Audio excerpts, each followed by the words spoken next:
Hi Gemini, how are you? My name is Lauren B. Welcome to the Untitled Tarot.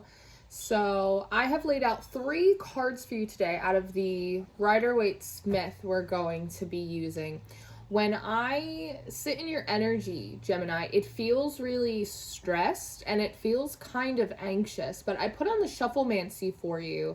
And the 3 songs that you got, along with the 3 cards, maybe you're seeing a lot of 3s, you might be seeing a lot of 2s as well, are overwhelmingly positive.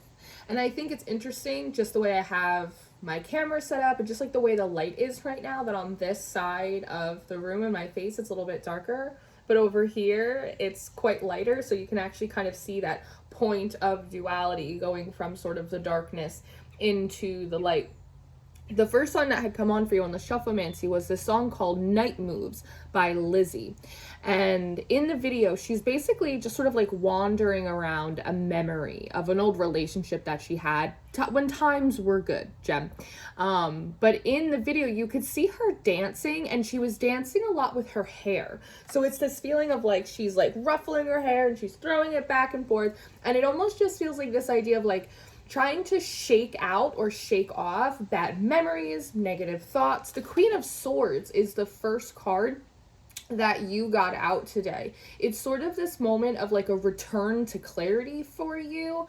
And if you look at this card, do you notice how there's something hanging off of her wrist?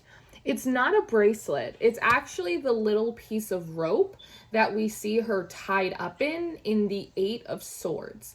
And so there's sort of this moment, Gemini, that it feels like you're having, where you are sort of reflecting on, yes, maybe some good times that have passed, but it feels like mostly the bad times. Maybe that's something significant about why that stuck out to me in the video, is at the very least, Lizzie was reimagining these really good times that she had and wondering sort of when she was going to get back to them. I wonder, Gemini, if you're on the other side of the duality and you've been being reminded of or reminiscing much more of like the challenging and the hurtful, the negative memories. And with this Queen of Swords, it's this feeling of remembering all of the times that you did actually overcome, the times that you made it through, the times that you actually were able to cut yourself free. There's this feeling of, if you really look back, you have made it through some immeasurable challenges, things that most people wouldn't make it through.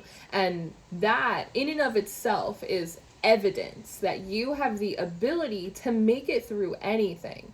But more so, if you really look back with fresh eyes and consider exactly how bad things were for you at one point in time, it's probably pretty likely that like you've already seen the worst of your days, and that if you can make it through that, you can absolutely confront and move through much more positive situations in your future that seemingly want to come in for you, if you can sort of come into a mental agreement with them, because the Sun and the Wheel of Fortune come up next.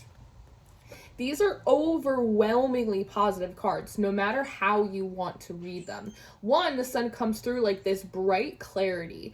Again, you might just be having this light bulb moment, an aha moment, but it feels like you're peering through this bright clarity of the Sun into the Wheel of Fortune. Now, this in and of itself is a very positive spread. The Wheel of Fortune on its own, though, can be a little bit unpredictable and a little bit chaotic.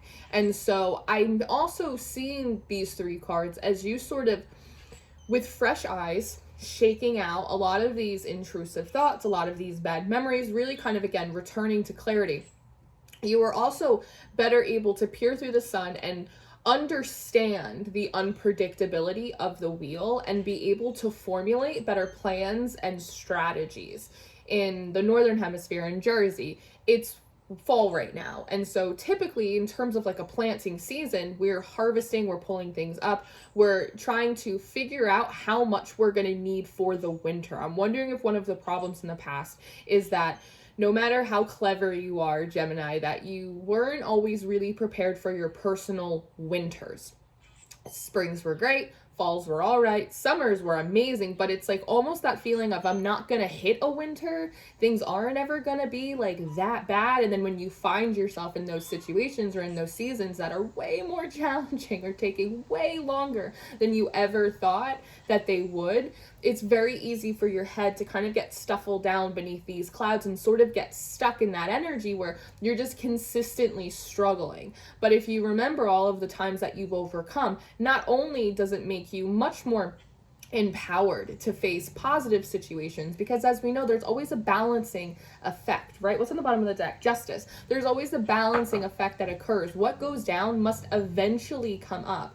But now you have this extra thought in your mind that you recognize that one day, like winters come, we all have them from time to time.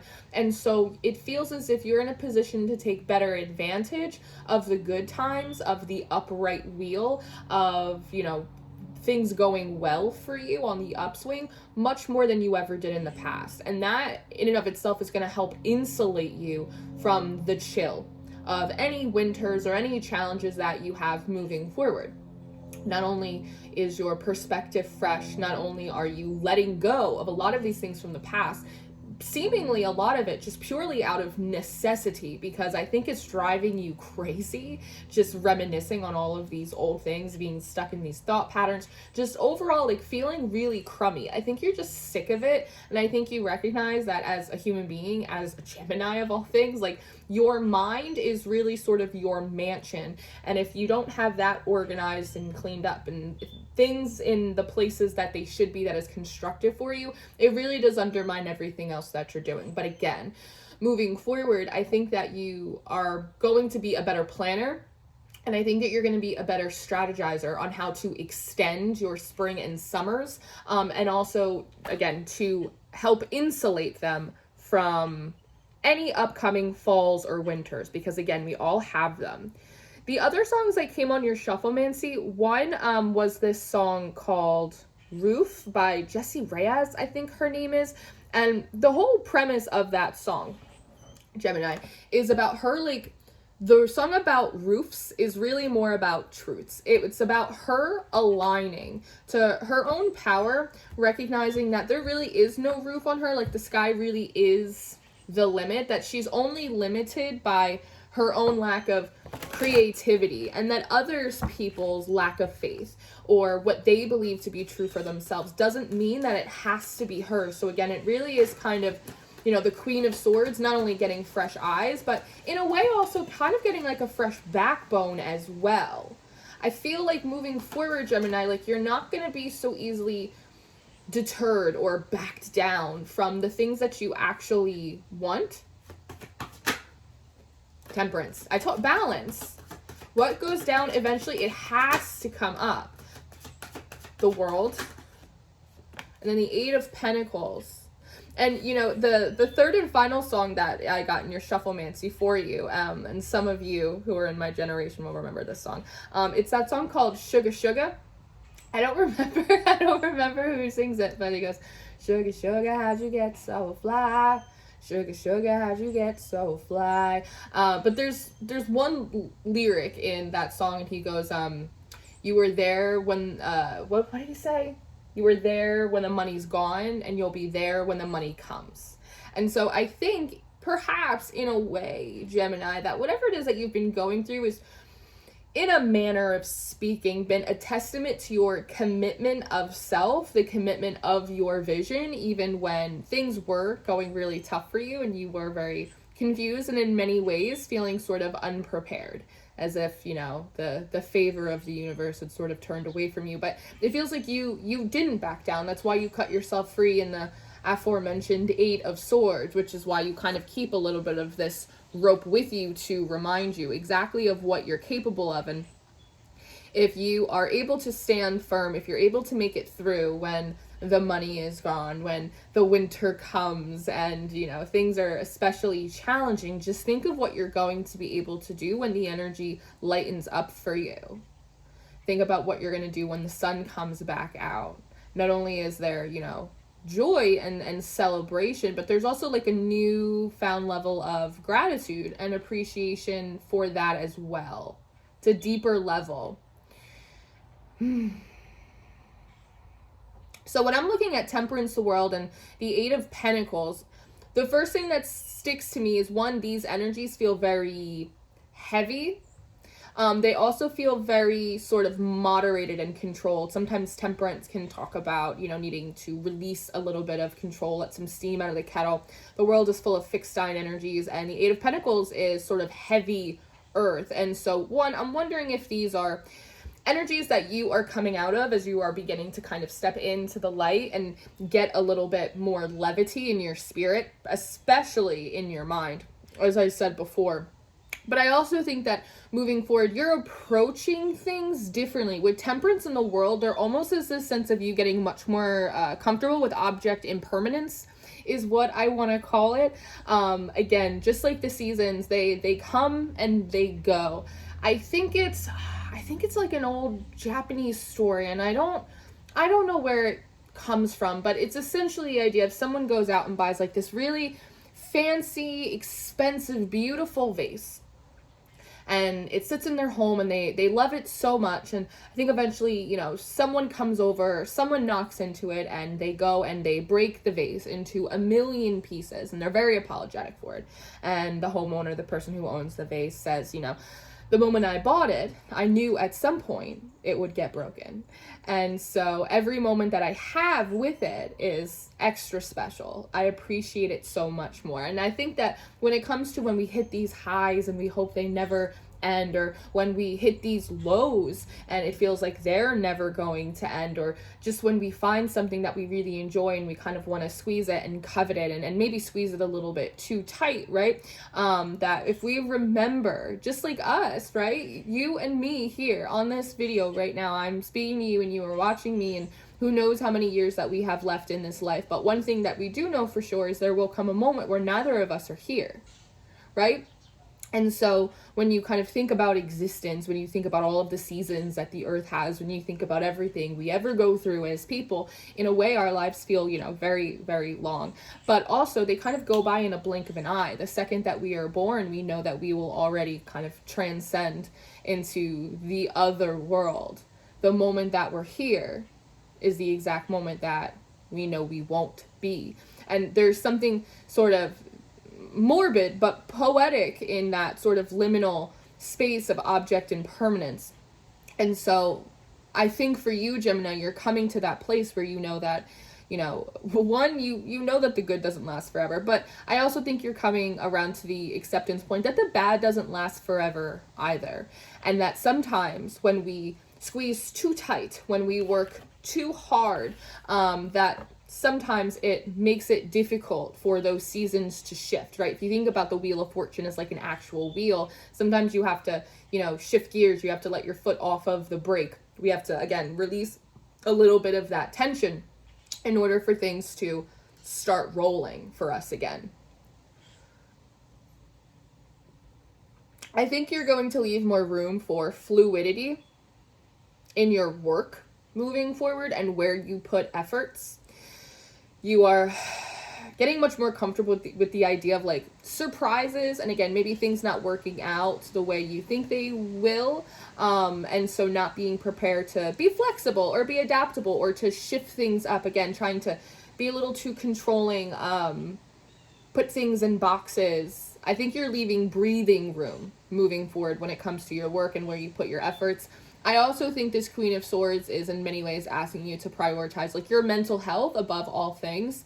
Sort of like the trickle down effect. When the mind is good, the body's all right, the heart is good, the efforts we put out feel much more aligned.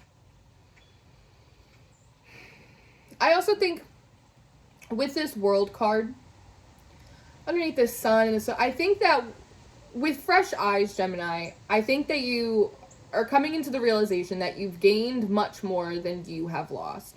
You might have lost things physically in the past, right? Even stability, relationships, but like what you've gained inside in terms of like grit and resiliency, the ability to know thyself, is sort of worth its weight in gold, I think. And so at one point in the beginning of the reading, when we're thinking about how you kind of get stuck in all of the bad memories and the things that have gone wrong.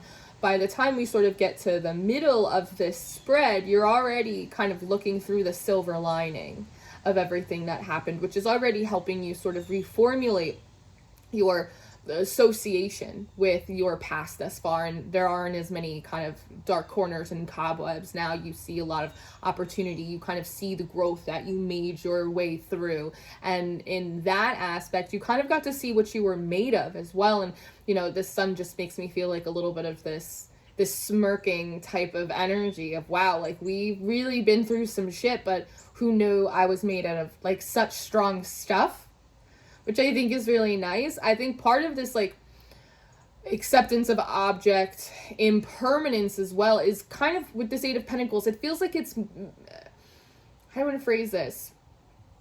You're sort of leaving it all on the field. When you actually do go out there and you do your work, or you connect with people, or when you're, you know, pursuing whatever ambition that you have for yourself at this current moment, it's the idea of like you're not holding back anymore. This Eight of Pentacles, it's a lot of work, but he's also really, really focused on what he's doing. He's not distracted. It doesn't seem like he doesn't want to be there. It's like he's really sort of like locked into this. And underneath the Wheel of Fortune, it does feel like your efforts are going to start having more impact moving forward. If it seemingly felt like you were doing a lot and you weren't getting anywhere, or like your efforts were going unnoticed, it does feel like that's going to shift. And what's nice in this Eight of Pentacles is there's like already a lot of work to show for yourself, which I think is cool, because if all of a sudden things are going well for you and you are garnering positive attention for your pursuits or your projects or your work, whatever it is that you're doing, and when this comes in, you also have the ability to say, like, I'm not new here. I've been doing this for a while. Here is my resume, right? Like, here's my portfolio. Here is the evidence, right, of all of the work that I have done, which I think kind of puts you in a much better position than had the sun shone on you when you were still, in many ways, kind of a novice and didn't know thyself, right? And so that's an interesting thing, too, because oftentimes we're always looking for success and abundance and prosperity, but we also hear a lot of those messages about how that kind of changes people, or certain situations, or, you know, individuals will come into our awareness, they'll come into our lives in these really high moments, and sometimes it's those moments when you're really, really high that you're not really looking around properly. And as people, we're like sponges. We take on aspects of our environment. We become like the people we surround ourselves by, right? And if we don't really know thyself, then like success shifts, changes, positive and negative ones,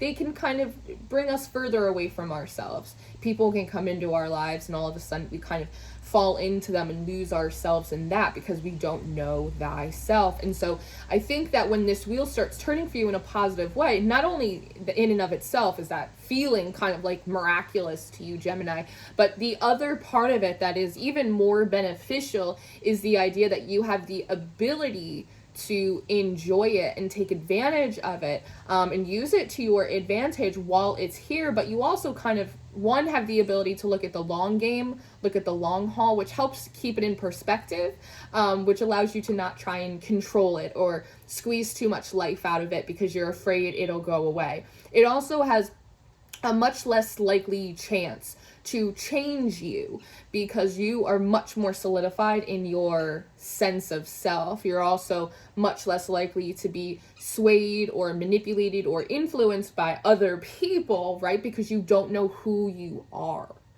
And so through like some very challenging situations, it does seem like you are coming through the light at the end of the tunnel. You've proven your own resiliency, your own commitment to yourself. You're also learning, again, realizing lessons that you didn't realize before, right? About how to be a good farmer, or how to plan for winter, how to let things breathe and grow a little bit more organically, not to hold yourself back so much. But again, like, do you hear the church bells? The church bells. But like I said, it feels like when you look back on everything, you're actually seeing how much these really challenging seasons have done for you, how much they've actually given you, as opposed to taken away from you. And in that, again, your experiences and that inner wisdom is worth its weight in gold. And you have a lot to be confident about. You have a lot of reasons to be encouraged in yourself. And you also have a lot of really good things to look forward to. Queen of Pentacles. Things are shaken out for you in a really good way, Gemini. You have every reason to be confident. You have every reason to be grateful for the things of your past, even though I can tell that they were gnarly just by the energy that surrounds this. I also recognize there's aspects of this reading that you're not going to want to immediately agree with because you don't trust that things are going to improve for you. But I think if you look around, you might already notice these kind of small indications, these tiny rays of light that are showing you that a new dawn is approaching for the Queen of Swords. And again, like that video, if we can kind of shake out our hair, shake out those thoughts, and really try and align ourselves to a higher and a better truth for you, I think you'll start seeing more and more of that sun come in. Very good? Very good. So, Gemini, this is what I have for you this week. I hope that this was helpful for you, and I hope that you enjoyed it, and I really hope it was encouraging for you. Thank you for letting me read for you. I am going to go do an extended reading. If you're interested in your extended reading, I will link that in the description box. My books for November are open if you would like to get a personal reading, and you can find the monthly readings on Patreon November 1st. I love you very much, Gemini. I will see you next time. Goodbye.